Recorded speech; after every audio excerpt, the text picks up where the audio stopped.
Magandang umaga mga ka-series. Linggo. So, nandito kami lahat sa bahay. Mga girls, missis, wala din trabaho. Tayo magsisimba. At mamayang tanghali tayo ay may bisita. Pupunta dito sila Kuya Yunil. Kaya ako ay nagluluto na chicken apretada ang tanghalian namin. Habang nagluluto ako ay nagre-ready na nga sila mami. Good morning mami! Oh, masaya yan. Wala kasing trabaho. Minsan lang kami magkasabay-sabay ng day off ng Sunday. Kaya ito, susulitin natin. Pati sila Kuya Yunil at Ate Ira ay day off din. So, pagkatapos natin ng simba, ay pupunta sila Ate Ira dito at Kuya Yunil at dito tayo magla-lunch. At I think mamaya may lakad pa din kami. Samahan nyo kami today, ang Sirtis family ngayong Sunday dito sa Belgium. Let's go! Kumahin nyo po na mukha pa akong bagong gising. Bagong gising pa lang po ako pero makapaghilamas, makapag-toothbrush na tayo.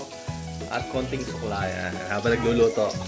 Para lang na alam nyo, mula umaga hanggang hapon, updated kayo sa buhay ng Sirtis family dito sa Belgium. Yan yung ating chicken apretada nakasalang na. Nag-isa ako ng kamatis, sibuyas, bawang. Niluto ko muna ng konti bago ko ilagay yung manok. Tapos pinareg ko yung patatas at carrot para hindi madurog mamaya. Mamaya natin sasabawan yan. Lalagyan ng paprika, bell pepper, sasi yan. Habang nagluluto nga tayo, si mami naasikaso na yung mga bata. Nagbibihis na sila para mag-ready sa pagsimba. So, yun, tutulungan ulit kami, di ba? Misa po dito is mag-uumpisa na ng alas 11. At pagkatapos nun, kaya nagluluto na ako para mamaya hindi na kailangan magluto. Magtatakalian na lang.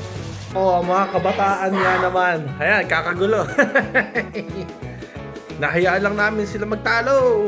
What happening? Ate Macy, we're gonna go to the church.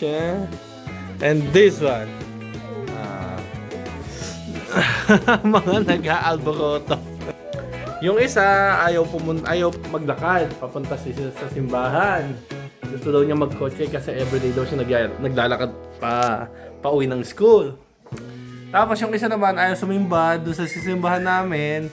Gusto niya magsimba doon sa Filipino church na sinisimbahan namin before. Kaya lang, once a month lang yun may misa doon. So, ang sisimbahan namin ngayon ay sa Belgian Mass. Ay nag-aalboroto yung dalawa. Anyway, so we're gonna go by car. Pagbibigyan namin sa Ate Macy, gawa nga pagod daw siya. And si Ayla, wala tayong magagawa. Let's go, girls! At ito na nga ang ating chicken apretada. Naka-ready na din kami pagsimba, so kuhanin na natin yung kotse. Let's go.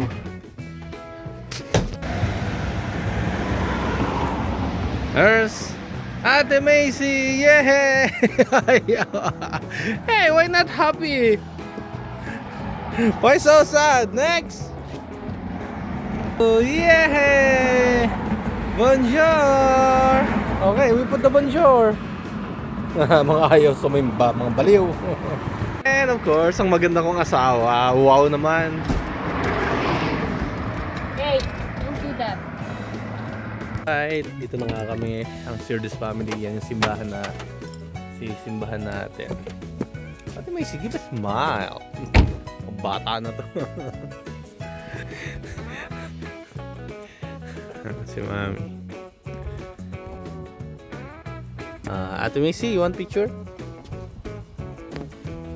Oh, yeah, you look like a Kurumi.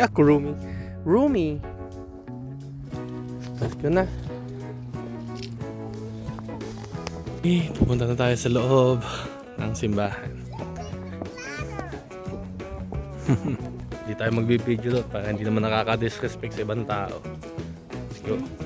See you na lang later after the mass. Ala, hindi dito yung misa sa simbahan namin.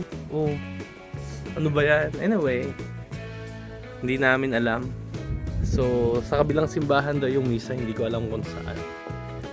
Doon kami sisimba sa kabilang simbahan, sa Scorpionover. So let's go. Okay, dumating na nga tayo dito sa Scarpinugal City, Palatown. At punta tayo dun sa Basilic ng Scarpinugal. Doon tayo magsisimba. Let's go. Ito ang small town ng Scarpinugal. Mas may kilalang simbahan dito. Kaya dito ako magsisimba. At yung simbahan na sinisimbahan, unfortunately yung misa ay hindi doon today. May special event yata. Ay, hindi namin alam. So dito na kami sisimba. Na nga yung Basilic ng Scarpinugal. Yan. Ganda, no? Ang laki niyan. Diyan tayo sisimba. Let's go. Not long.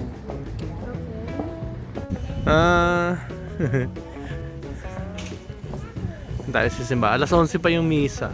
Maaga pa. May 25 minutes pa kami. Ilang beses na kami napunta dito. Ngayon lang namin naisip na bumili ng magnet. Sakit. Euro 50. Ikaw. Oo, napili namin. Maganda siya para siyang may 3D effect. Hindi, nakaangat pala talaga siya.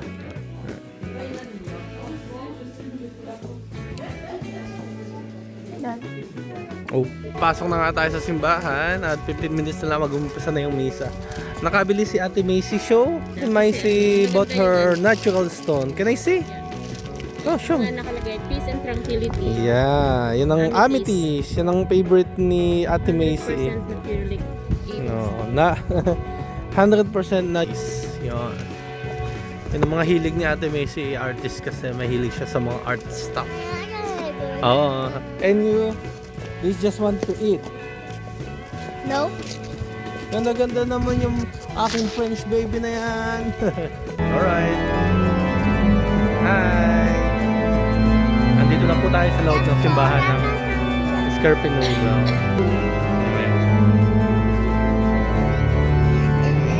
It's nice church. Okay, tapos na pong misa. Ganda.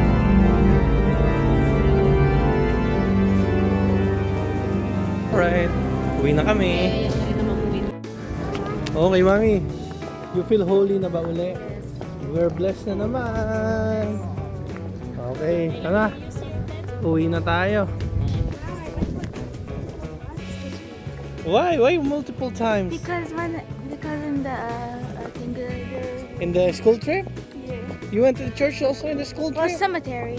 That's not a church. Yeah, but now you attended the mass, the prayer. Okay? That's why I always bring you every Sunday, every Sunday we're gonna go to the church. It's very important, okay? Okay. Okay, uwi na kami. See you guys mamaya pagdating sa bahay. A few moments later. Okay, dito na kami sa bahay. Nakapagluto na din si Kuya Yu nila tato.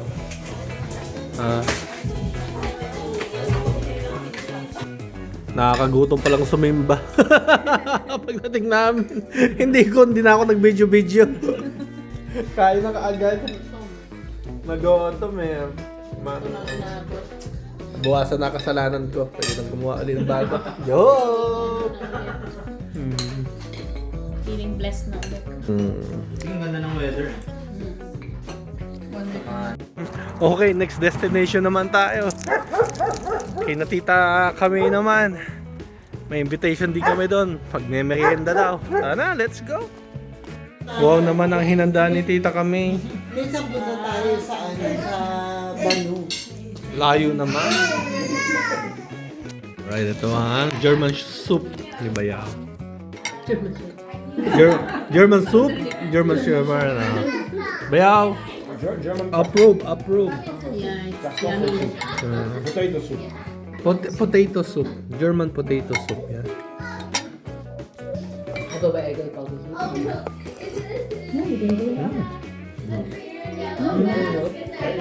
Minsan napunan natin. Napunan natin minsan. Tinapay, tapos ito. Smoked German sausage yan. Sarap. Nagsama-sama na naman ang matatakaw. Ito pinakamatakaw dito eh. Ay! Mali pala!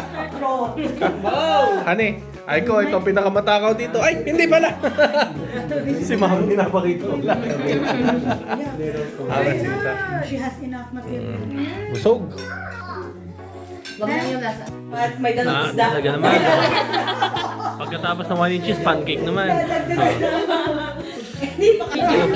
And ginger tea, coffee and ginger. Tamang kwentuhan na naman. Pepsi din, oh. O yan, syempre pagkatapos, hindi pwedeng nakatambay lang ang bisita. Maglinis kayo.